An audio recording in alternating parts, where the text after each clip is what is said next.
असम में इंफ्रास्ट्रक्चर की development pace पर हो रही है, नजर आ रहा है जिस टाइप का आप एयरपोर्ट बना रहे हैं। लिटरली जो उसको फर्स्ट लुक में देखो तो जैसा आपने भी बताया कि ऐसा लगता है कि बैंगलोर एयरपोर्ट से बेटर है। चांगी जैसा लुक भी उसमें थोड़ा थोड़ा सा उसमें झलक आ रही है। शायद आपको ली कुआन यू फेलोशिप पर भी आपके साथ जो आपका एक्सचेंज प्रोग्राम था वहां से आपने इंस्पिरेशन ली होगी।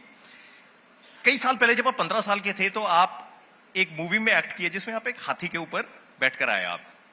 अब असम को अगर देखें और असम की जो जिस टाइप की कॉम्प्लेक्सिटीज इस वक्त नजर आ रही हैं, जो चैलेंजेस आपके सामने हैं, जो यहाँ पर इलीगल इमिग्रेशन की जो प्रॉब्लम है, तो ये भी एक बड़ा चैलेंजिंग हाथी है जिसको आप राइड कर रहे हैं इस वक्त।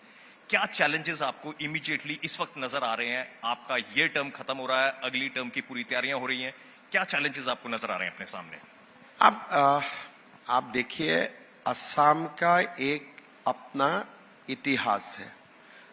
आप अगर देखें तो हमारा स्टेट जब भारत स्वाधीन हुए तो पार्टीशन हुए, we lost our trade route. तुरंत 1950 में भूकंप आए, ब्रह्मपुत्र का पूरा जो कोर्स थे, जो हमारे लिए आशीर्वाद थे, वो नहीं रहा। 78 से हमारा असम एजिटेशन स्टार्ट हुए, continue up to 90। Then ULFA movement start हुए, thousands of people lost life. Then tribal movement शुरू हुए। तो फ्रॉम 1948 टिल टुडे, कोविड तक, हमारे कभी अच्छा दिन आए नहीं थे। We always live in turmoil. We always lived in a confusion, uncertainty. यही हमारा परिचय बन गए थे। पोस्ट कोविड हमने रिकवर किया, एक माहौल बने, सिचुएशन सुधरा, लेकिन हमारे जो प्रॉब्लम्स है बेसिक्स है। जैसे असम का इकोनॉमी के लिए फ्लड कंट्रोल एक बहुत बड़ा इम्पोर्टेंट रिक्वायरमेंट है। असम का डेवलपमेंट के लिए मिलिटेंसी खत्म हो जाए, बहुत बड़ा रिक्वायरमेंट है। असम का अंदर जो बांग्लादेशी घुसपैठिया आए और ना आए उसको तो मैं व्यवस्था कर सकता हूं, लेकिन जो लाखों लोग घुस गया है, हाउ मैं उसको कैसे पुश करूंगा बैक टू बांग्लादेश। हमारे जो जमीन है, असमीज लोग बहुत ज्यादा नहीं थे, जमीन खाली पड़े थे, तो जंगल से लेकर ट्राइबल बेल्ट एंड ब्लॉक में ये लोग घुस गया। और आज अगर मैं असम के लैंड अंडर एनक्रोच में आपको बताऊं, it is almost 15 lakhs acre land is under encroachment by the suspected people. तो समस्या बहुत है, कोई समस्या का समाधान भी सामने नहीं होते हैं। लेकिन हम लोग एक जर्नी शुरू किए 2021 से। कुछ कुछ काम हुए, कुछ कुछ नहीं हुए, लेकिन आज लोग एक बेहतर असम का सपना देख सकता है। कुछ तो फाउंडेशन बने, लेकिन चुनौती खत्म नहीं हुए। जी बिल्कुल, आगे जाके हम फिर चुनौतियों का सामना करते रहना पड़ेगा। और टिल ए टाइम ये एक ऐसा आपको बहुत ज्यादा स्मूथ राइड है वो नहीं है। आपको सुबह शाम आपको एक ऐसा माहौल में रहना पड़ेगा कि यू कीप ऑन फाइटिंग। जी, आपने अभी कई सारी बातें बोली, अभी धीरे धीरे उनको हम अनपैक करेंगे, लेकिन उससे पहले अगर आप देखें, असम बहुत बड़ा राज्य है, कोई छोटा मोटा राज्य नहीं है ये। इसमें आपकी ब्रह्मपुत्र नदी पूरी बह रही है। आप लोअर असम से अगर आप अपर असम तक जाएं तो 700-800 किलोमीटर की आपकी जर्नी हो सकती है। लेकिन फिर भी आपका जो स्टेट जीडीपी है, जो उसकी जो ग्रोथ है, one of the highest in the country, 45% के करीब आपकी ग्रोथ रही है आपकी। तो इतनी ज्यादा ग्रोथ इस चैलेंजिंग स्टेट में लेकर आना, और ऐसी चीज जो काफी सालों से नहीं हुई थी, इसमें स्टेट की कंट्रीब्यूशन कितनी रही और सेंटर की कंट्रीब्यूशन कितनी रही? क्योंकि आपका क्रिटिसिज्म इसमें ये हो सकता है कि ये तो सेंटर से फंड आ रहा है, इनकी डबल इंजन की सरकार है, इनको बहुत फायदा हो रहा है। नहीं। उसमें कोई गलती नहीं है, डबल इंजन की सरकार हमेशा उसकी बात की जाती है, लेकिन इसमें स्टेट की इनहेरेंट इकोनॉमी कितनी चल रही है और सेंटर से कितना सपोर्ट आपको मिल रहा है? अब देखिए, ये क्वेश्चन का स्ट्रेट कोई फॉर्मूला बता के आपको आंसर नहीं दे पाएगा। 2014 जब मोदी जी का सरकार बने, उनका फोकस अटेंशन रहे कि नॉर्थ ईस्ट स्टेट का डेवलपमेंट हो, और सारे नॉर्थ ईस्ट स्टेट में भारत सरकार ने विनियोग किया और असम में भी विनियोग आया। लेकिन मान लीजिए असम में टाटा का सेमीकंडक्टर आया, ये तो संभव नहीं है कि बिना भारत सरकार को पूछ के आया है। तो जो मोदी जी का जो रहा है कि उत्तर पूर्व डेवलप हो, जो ग्रैंड विजन रहा, वो ग्रैंड विजन का अंदर में ही हम लोग काम किया। ये अगर मैं सेंटर स्टेट को आपको डिसइंटीग्रेट करके बात करना है, दिस आंसर इज क्वाइट, ये दिक्कत वाला उत्तर है। लेकिन ग्राउंड लेवल में जो फील्ड लेवल बोलते हैं, मोदी जी का सपना को साकार करने के लिए हम लोगों ने भरपूर प्रयास किया। अगर भारत सरकार 10 रुपया दिया है, हमने भी 10 रुपया उसमें जोड़ने का काम किया, जो डबल इंजन का मतलब होते हैं। और हमने मोदी जी का जैसा था कि रिक्रूटमेंट ट्रांसपेरेंट हो, तो हमने भी ट्रांसपेरेंट किया। तो मोदी जी का जो बातें थे कि इंफ्रा बने, अगर मोदी जी 50,000 करोड़ हमें दिए हैं, हम भी 20,000 करोड़ रुपया उसमें लगाया। तो अगर ब्रह्मपुत्र का ऊपर पुल प्रधानमंत्री जी ने पास लगाया, तो मैंने भी हमारा रिसोर्स से 2 लगाया। तो इट इज ए गवर्नमेंट, दोनों सरकार तालमेल से अच्छा से काम हो रहा है, और ये मोदी जी का नेतृत्व में ही हो रहा है। जब आप यंग स्टूडेंट थे, आप यूनिवर्सिटी में पढ़ रहे थे, कॉटन यूनिवर्सिटी में, तो उसमें बड़ा आपका बहुचर्चित एनेक्डोट है कि जब रेणुका जी से बात हुई थी और ये था कि आप क्या करते हैं, तो आपने ये बोला कि मैं मुख्यमंत्री बनूंगा एक दिन। आप मुख्यमंत्री बन गए। आप 2021 में आप मुख्यमंत्री बन गए, 2016 में आपने बीजेपी को ज्वाइन किया। इससे पहले जब आप कांग्रेस में थे, वहां पर भी डबल इंजन की सरकार थी। अभी जब आप बीजेपी में हैं, अभी भी डबल इंजन की सरकार है। लेकिन आपको क्या दोनों में कोई फर्क नजर आता है, उन दोनों के ऑपरेशन में? कांग्रेस का सरकार में इंजन नहीं थे। कांग्रेस के सरकार में इंजन नहीं थे। इंजन ही नहीं है? नहीं थे, बॉडी थे, इंजन नहीं थे। तो इसीलिए कुछ काम नहीं हुए करते थे। जब इंजन नहीं थे तो दोनों बात भी नहीं करते थे। आप भी खुश रहो, मैं भी खुश रहूं। जब आप कांग्रेस में थे, आपको उस वक्त भी लगता था कि इंजन नहीं है इसमें? उस वक्त भी आपने काफी टाइम लगाया कांग्रेस में। उस वक्त भी पहला बात ऐसा है, हम लोग जब कांग्रेस में था, जो देखा वही अच्छा लगा था, कि इसलिए कंपेयर करने के लिए कुछ नहीं था। अगर आप ये मुझे क्वेश्चन 2011 में पूछते थे, शायद मेरा आंसर अलग होते थे। इसलिए असम में तब तक कांग्रेस का ही सरकार चला, कंपैरिजन कुछ नहीं था। अगर एक रास्ता बना है तो मुझको लगता है वही डेवलपमेंट है। अगर 70 साल का बाद एक मेडिकल कॉलेज बना है, मुझको लगता था वही अच्छा है। लेकिन आफ्टर आप 11 years of Modi government, now you can compare कि उनका समय में अगर एक मेडिकल कॉलेज हो रहा है, 10 मेडिकल कॉलेज हो रहा है। अगर हाईवे में डबल लेन बन रहा था, अभी 6 लेन बन रहा है। अगर एक ब्रह्मपुत्र का ऊपर पुल बने थे, अभी 6 बन रहा है। सो उस समय आप मुझे पूछते थे, मैं तो बताता भाई बहुत कुछ हो रहा है। लेकिन किस लिए? वो समय कंपैरिजन करने के लिए मेरा पास कोई बैरोमीटर नहीं था।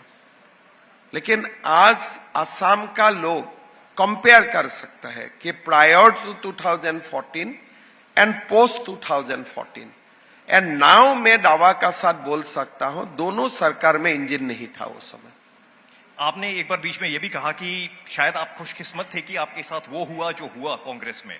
आपकी कांग्रेस के साथ प्लान थी, ऐसा नहीं है कि आपकी प्लान नहीं थी। आप चाहते थे कि आप मुख्यमंत्री बने, बात लगभग तय हो चुकी थी, सोनिया गांधी आपके पीछे थी और राहुल गांधी ने कहा कि नहीं, हम नहीं बनने देंगे। राहुल गांधी, आपको लगा कि उन्होंने मना कर दिया, उसके 2 साल के बाद आप यहां पर आ गए।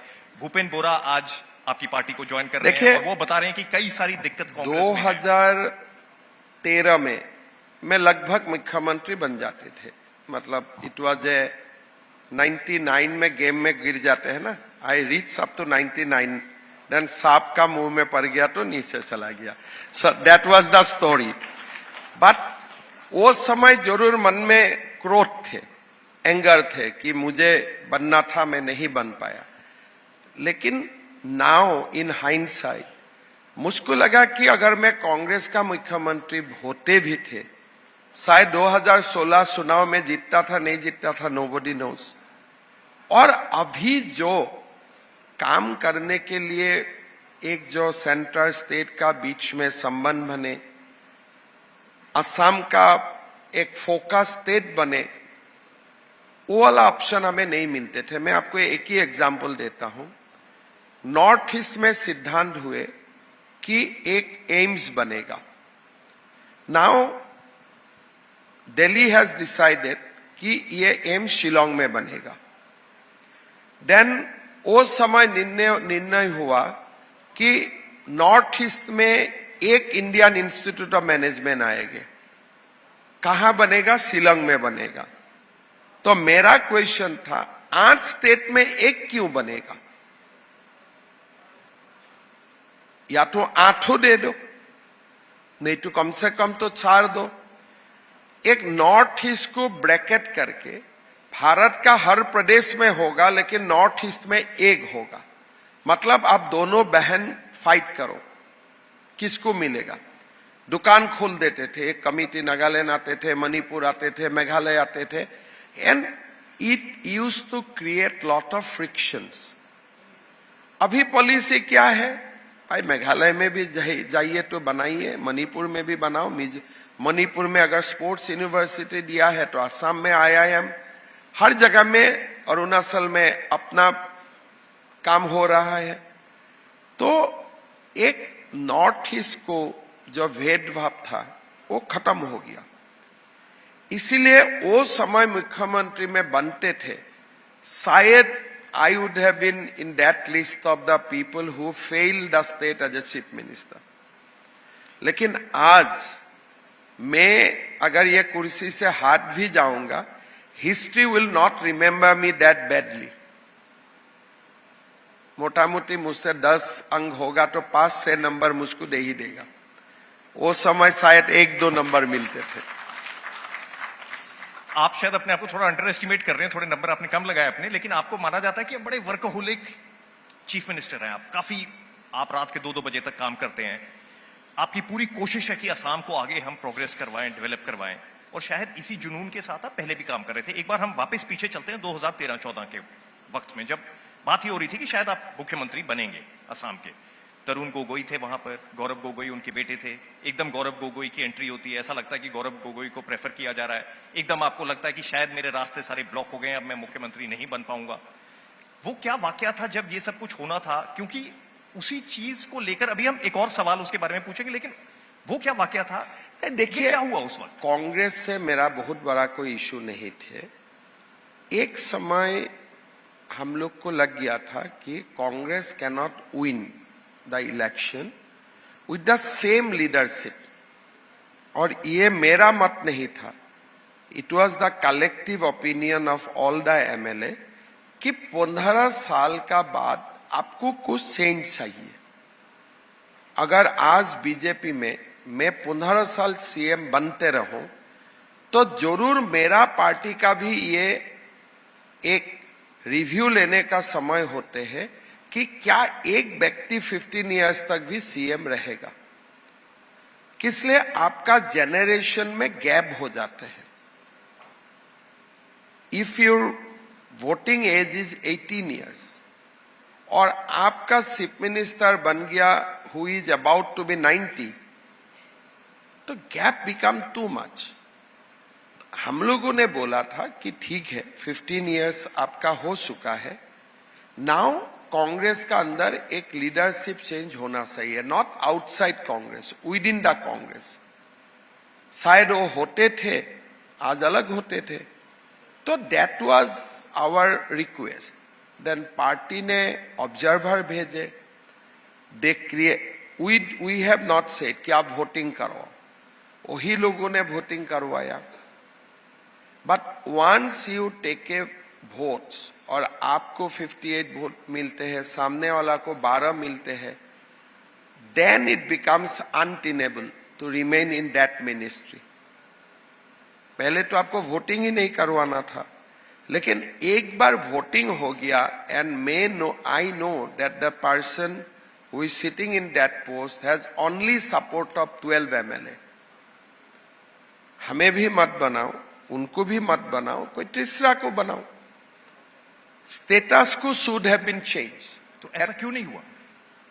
देखिए, क्यों नहीं हुआ वो जानने के लिए मुझको गांधी फैमिली में दोबारा जन्म लेना पड़ेगा।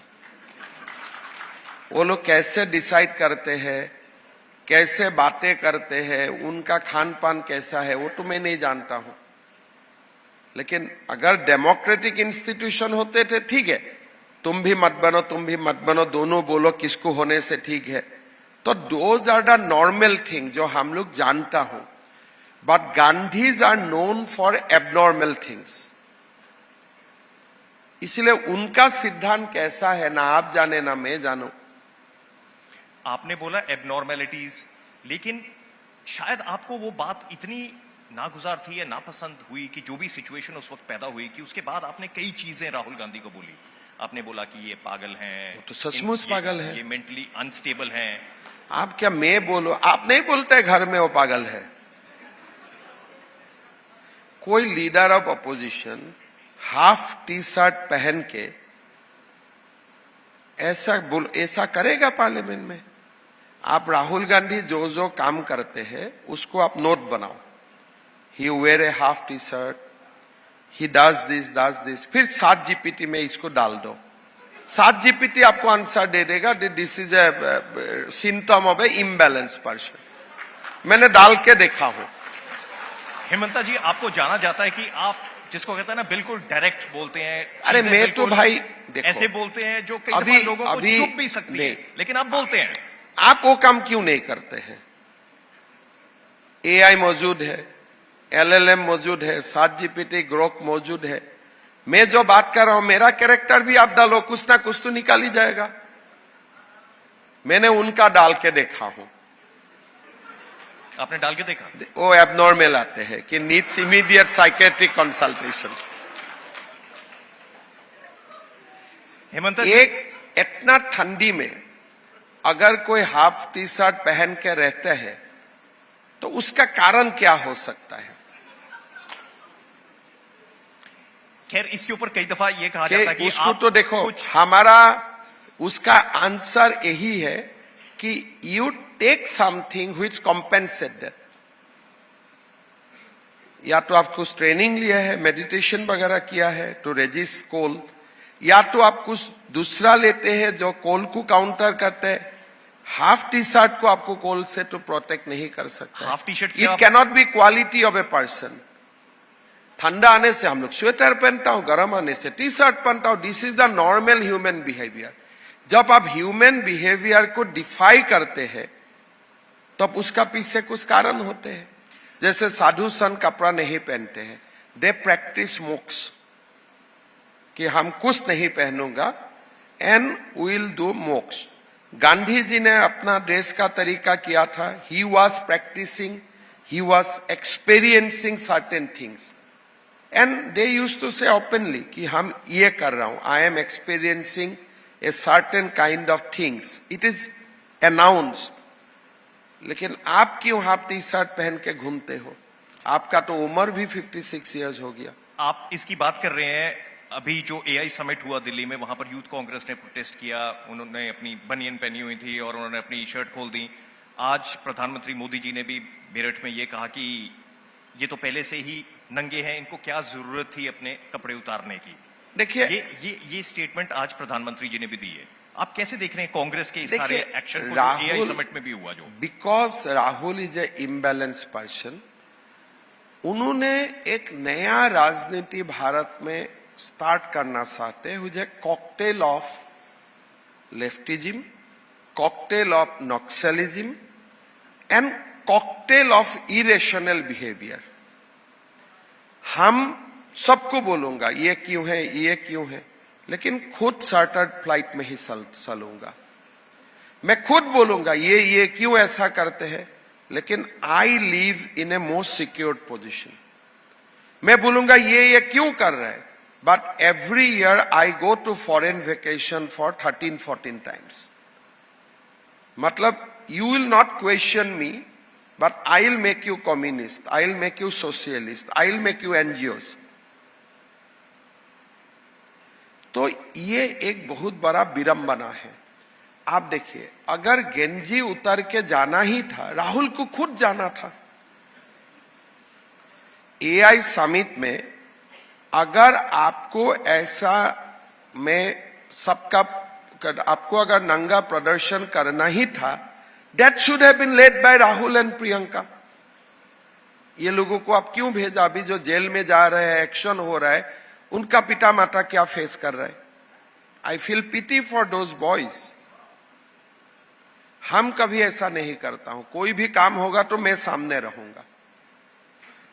हेमंत जी, आपने भी थोड़े दिन पहले एक्स में पोस्ट किया कि आपका काफी टाइम हो गया पॉलिटिक्स में, 25 साल हो गए आपको पॉलिटिक्स में, एक्टिव पॉलिटिक्स में। वो तो एक स्टैटिस्टिक्स था, मैं दे दिया। हाँ जी, आपने एक्स पे पोस्ट किया था आपने।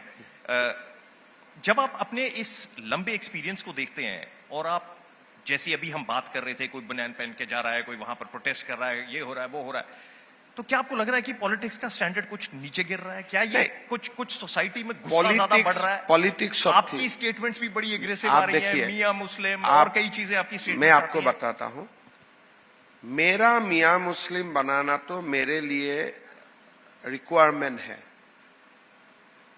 अगर मैं वो काम नहीं करूंगा तो वो करेगा मेरा ऊपर। क्या करेगा? और एक टेंपल ले लेगा, और एक सत्र ले लेगा, और एक फॉरेस्ट ले लेगा। असम में लोग ये नहीं समझ पा रहे। यू स्पीक फॉर मुस्लिम, मेरा कोई तकलीफ नहीं है। आप बोलो मैं सेकुलर हूं, मेरा कोई तकलीफ नहीं है। बात जो लोग मुझे क्रिटिसिज्म करते हैं, उनको मैं हमेशा एक ही बात बोलता हूं, असमीज लोगों के लिए आपका क्या एडवाइस है? जो हम दिन ब दिन हम माइनॉरिटी बनते जा रहा हूं, हमारा संस्कृति को आप खत्म कर रहे हैं। 12 जिले से आप हम लोगों को न्यूट्रलाइज कर दिया। 15 लाख एकड़ जमीन आप कब्जा करके बैठा हुआ है, तो हाउ विल सर्वाइव? आप तो सेकुलर है, तो आपका जिम्मेदारी क्या होता है? दोनों बात को विश्लेषण करके मुझे बताइए। मेरा रास्ता गलत है तो आपका रास्ता मैं ले लूंगा, बट नेट रिजल्ट क्या होना चाहिए कि असम में जो हम लोग थे हजारों साल से, हमारा तो कुछ रहना चाहिए ना असम में। और डू यू वांट कि सेकुलरिज्म का नाम में हम खत्म हो जाए? हेमंत जी, डेवलपमेंट और आइडेंटिटी के बीच में ये फाइट आज असम में चल रही है। 1985 में आपका असम अकॉर्ड आया, उसमें रूल्स बड़े क्लियर हो गए कि 1966 से पहले जो है वो यहां पर होंगे, जो 1966 से 71 समझ में गया होंगे। जी, तो आपने अकॉर्ड बना दिया, ईयर बता दिया जी, लेकिन लेकिन मैं अकॉर्ड क्यों बनाया था? कि मैं जिंदा रहूंगा जी, लेकिन मैं तो अभी जिंदा नहीं हूं। इसमें आपने ही एक बात कही कि लगभग 1.5 करोड़ के करीब ऐसे लोग होंगे आज की डेट में असम में जिनको यहां नहीं होना चाहिए, और लेकिन 1.5 करोड़ को अब वापस धकेलना, बांग्लादेश बोले हाँ ये हमारे लोग हैं हम वापस ले लेंगे, ये सब चीजें नहीं होंगी। इसीलिए मैं संघर्ष करते रहूंगा। अब वो यहीं रहेंगे। हाँ, तो आप कैसे भी रहेंगे? यहाँ रहो, हम भी रहो, हम संघर्ष करते रहूंगा। हम तो सरेंडर तो नहीं कर सकता हूं। किस चीज के लिए संघर्ष? आप अगर मेरा जमीन कब्जा करते हैं, मैं आपको भगाऊंगा। कहां भागेंगे वो? जहां भागे भागो, मेरा वो जिम्मेदारी नहीं है ना सोचने का। वो तो सेकुलर सोच है, मैं क्यों सोचूं? अगर मेरा लड़की को आप उठा के ले जाते हो तो मैं आपको जेल में डालूंगा। आप अगर मेरा मंदिर में आएगा, जब तक मेरा पावर रहेगा मैं आपको घुस के बाहर निकालूंगा। और जब तक भगवान मुझे ये समता दे के रखूंगा, मैं वो समता का प्रयोग भी करूंगा। बिल्कुल। और आपके अगर पिछले कुछ दिनों में देखें तो काफी एक्टिविटीज हुई हैं कि जंगल में एनक्रोचमेंट्स जो उनको हटाया जा रहा है, वहां पर आपको नजर आ रहे हैं कि जेसीबी वहां पर है और सारी एनक्रोचमेंट को हटाया जा रहा है वहां पर। उसमें भी ये कहा जाता है कि कुछ लोग वहां पर ऐसे हैं जो ब्रह्मपुत्र के साथ आसपास रहते थे, पुराने मुस्लिम लोग हैं जो असम के ही हैं, और जब ब्रह्मपुत्र नदी काटती है, जब बाढ़ आती है, ये उनको एक्सपर्ट जंगलों कौन में है? नहीं, असम का बारे में ये एक्सपर्ट कौन है? थोड़ा मुझे नाम दीजिए तो। जी, ये जो आप बोल रहे हैं वो कहां से आप कोट कर रहे हैं? पुराना नया ये कहां से आ रहा है? मैं आपको ये पूछ रहा हूं हमारे जो असम का पुराना मुसलमान है, देख के ही आपको पता चल जाएगा कि ये पुराना मुसलमान है, और कोई लोग उनको कुछ भी नहीं बोलते हैं। लेकिन ये आपको लगता है कि 1.5 करोड़ के करीब यहां पर होंगे जो आपको लग रहा है कि गलत तरीके से देखिए असम में है? ये लोग गलत तरीके से आया। कुछ लोगों को असम अकॉर्ड ने रेगुलराइज किया, लेकिन वो अकॉर्ड में बोला गया था कि ये लोग रेगुलराइज करने से भी आपका तकलीफ नहीं होगा। But truth is not like that. हम लोग तो फिर ढीला हो गया उसका बाद। अकॉर्ड का बाद, अगर अकॉर्ड का समय ये 30-70 था, अकॉर्ड का बाद तो 40-60 हो गया। That means that accord is a failure. हमें प्रोटेक्शन नहीं मिला। आपको असम में रहना है तो कुछ तो एटीट्यूड आपको चेंज करना पड़ेगा। आप एक निर्णय लो कि will not force Hindu to migrate. उसमें क्या आपत्ति है उनका? आपने निर्णय करो कि मैं मोनास्ट्री का माटी को कब्जा नहीं करूंगा, उनमें क्या आपत्ति है? आपने निर्णय करो कि मैं 10-12 बच्चा को पैदा नहीं करूंगा, 3-4 is good enough to sustain. आपने निर्णय करो कि मैं सरकारी जमीन को कब्जा नहीं करूंगा, which is illegal, you tell me. मैं जो बोल रहा हूं उसमें क्या इलीगल बोल रहा हूं? भारत का नॉर्म्स है 2 बच्चा 3 बच्चा, आपको क्यों 11 बच्चा चाहिए? What is the logic? You want to out number us. ये तो गलत बात हुए। ये डेलिब्रेट है, ये डेलिब्रेट है, नहीं तो क्या जरूरत है? ये जगह में एक हिंदू फैमिली है, ये जगह में वो लोग है, इसका 3 बच्चा, इसका 11 बच्चा है, दोनों का इनकम भी एक है, दोनों का सब कुछ एक है। आप क्यों करते हो? You must show respect to the indigenous community of the land. आप असम में आए, आप आ गया, अभी मैं आपको भेज नहीं सकता हूं, फाइन, लेकिन आपको इतना तक तो नहीं जाना चाहिए कि एमएलए भी मैं ही बनूंगा, मंत्री भी मैं ही बनूंगा, स्कूल भी मैं ही चलाऊंगा, जमीन भी मैं ही हड़प लूंगा। तो एक एथिकल ग्राउंड बनना पड़ेगा कि नहीं बनेगा? If I started going and staying in Karnataka, तो मैं थोड़ा कर्नाटक का अस्मिता को रक्षा हो, मेरा भी जवाबदेही होगा कि नहीं होगा? तो अभी जो मैं कर रहा हूं, this thing will lead to the change of behaviour. अभी बाल विवाह बंद हो गए लगभग। अभी काफी सारे अरेस्ट किए आपने उसमें, 12,000 के करीब। नहीं, और करूंगा। 12,000 कम है, मैं 50,000 कर दूंगा। मैं सेकुलर लोगों से डरने वाला नहीं हूं, पक्का बात है, मैं नहीं डरता हूं, इसलिए I know what I am doing, it is constitutional. बाल विवाह बंद करना, it is a constitutional mandate. तो हमने विधानसभा में कानून पास किया कि आप 3 बच्चा, कि आप 2-3 विवाह नहीं कर सकता हूं, you have to satisfied with 1 wife. हम कानून बनाया, और आगे मैं कानून बनाऊंगा, 3 का ऊपर बच्चा होगा तो सरकारी स्कीम आपको नहीं मिलेगा। और मैं करते जाऊंगा, बिंदास करते जाऊंगा। आपने कॉन्स्टिट्यूशनल की बात की, असम में क्राइम की भी प्रॉब्लम है। क्राइम में भी आपने कोई क्राइम में अभी नहीं है। आपने इंस्ट्रक्शंस दी कि भी गोली मारो। देखो, मैं तो गोली मार का इंस्ट्रक्शन तो मैं नहीं देख सकता हूं, लेकिन क्राइम करके कोई भागे तो आपको पुराना सीआरपीसी आईपीसी अलाउ करते हैं कुछ एक्शन लेने का, जो कानून अलाउ करता है उसको बेशक लो, आपका कुछ नहीं होगा। तो यहां में वही हुए जो कानून अलाउ करते हैं। अभी crime has come down by 30% की 60%। जो 1.5 लाख सालाना क्राइम था, today it is 40,000। These are the change we brought in just 5 years। ये तो बात हुई आइडेंटिटी की। हम बात कर रहे थे कि एक बड़ा मुश्किल हाथी है जिसके ऊपर आप इस वक्त सवार हैं, वो आइडेंटिटी भी है, डेवलपमेंट भी है। आप रिसेंटली भी डावोस गए हुए थे और असम पहली बार वहां पर रिप्रेजेंट किया गया। सेमीकंडक्टर प्रोजेक्ट्स यहां पर आ रहे हैं, ब्रिजेस इंफ्रास्ट्रक्चर की हम बात कर रहे हैं, इलेक्ट्रिसिटी सप्लाई लगभग 22.5 घंटे यहां पर आज आप सप्लाई कर रहे हैं। अभी हम लोग सरप्लस भी हो गया इन जनरेशन, और हमारा power availability is now almost average 22 to 23 hours. और काफी अच्छा काम हो रहा है डेवलपमेंट, और उसमें मैं कोई भेदभाव नहीं कर रहा हूं, सबको कर रहा हूं, सबको समान दे रहा हूं। अगर आप अपने इलेक्शंस बिल्कुल जिसको कहते हैं 1-2 महीने दूरी रह गए हैं, अगर आप अपने विजन की बात करें कि आप असम में अब क्या करना चाहेंगे, जो आपको लगता है कि ये मेरी टॉप प्रायोरिटीज हैं, डेवलपमेंट के एंगल से क्या करेंगे आप? ऐसे तो मैं कई बोलते हूं और जस्ट आपको ये बहुत इंपॉर्टेंट नहीं है, लेकिन अभी मैं बोला हूं मैं 1.5 लाख बीघा माटी से हटाया, अगली बार 5 लाख बीघा से हटाऊंगा ये लोगों को, वो एक जगह में। That is called politics of identity.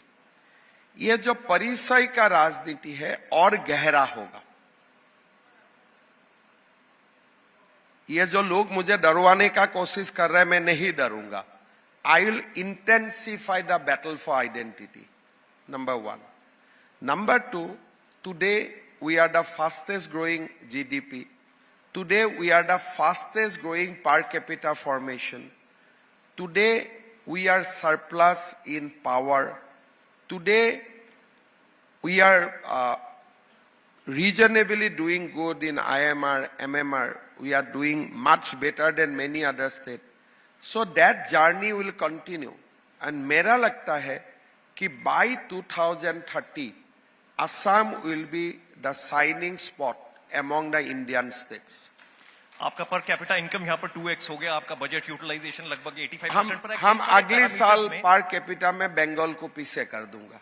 कई पैरामीटर्स में आप बहुत अच्छा कर रहे हैं, कई, लेकिन आपके सामने और भी कई बैटल्स आप फाइट कर रहे हैं। अभी रिसेंटली एक बैटल आप फाइट कर रहे हैं गौरव गोगोई के साथ। गौरव गोगोई की वाइफ एलिजाबेथ गोगोई, उनका पाकिस्तान कनेक्शन, एसआईटी रिपोर्ट बाहर आई। ये आप देखो, मैं गौरव गोगोई का साथ फाइट नहीं कर रहा हूं, मैं पाकिस्तान का साथ फाइट कर रहा हूं।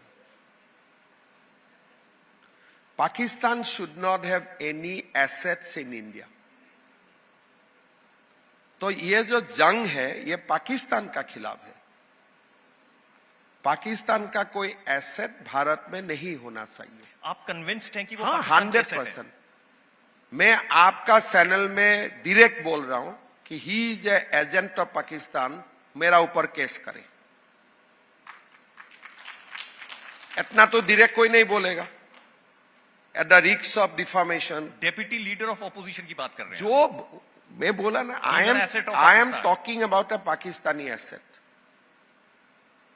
और मेरा ऊपर हो जाके केस करे अगर मैं गलत बोल रहा हूं। आपकी एसआईटी की रिपोर्ट क्यों नहीं पब्लिक हो रही है? टेबल पब्लिक ही कर दिया हूं भाई। उसके कुछ पोर्शंस हुए हैं, कंप्लीट उस रिपोर्ट एक दो फोटोग्राफ्स मैंने पब्लिश नहीं किया, because that is I am under oath of secrecy, लेकिन भारत सरकार को मैं दे देता हूं।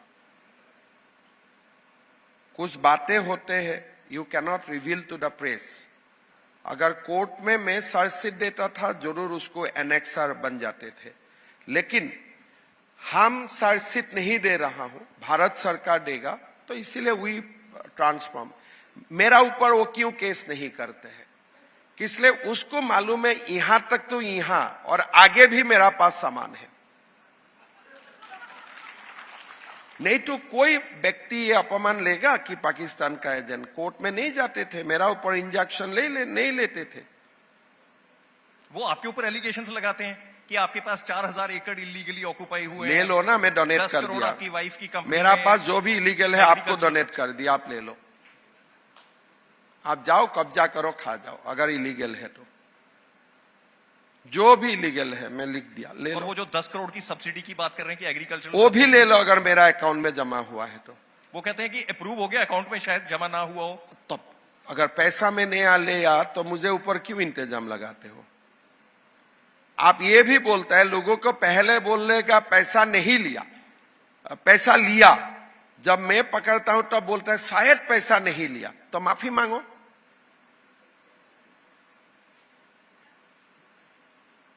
आपका पास 4,000 एकड़ जमीन है, इलीगल है, आपका तो अच्छा है, आप घुसा दो लोगों को। इलीगल जमीन में जज को भी आप घुसा सकते हो, कब्जा कर लो।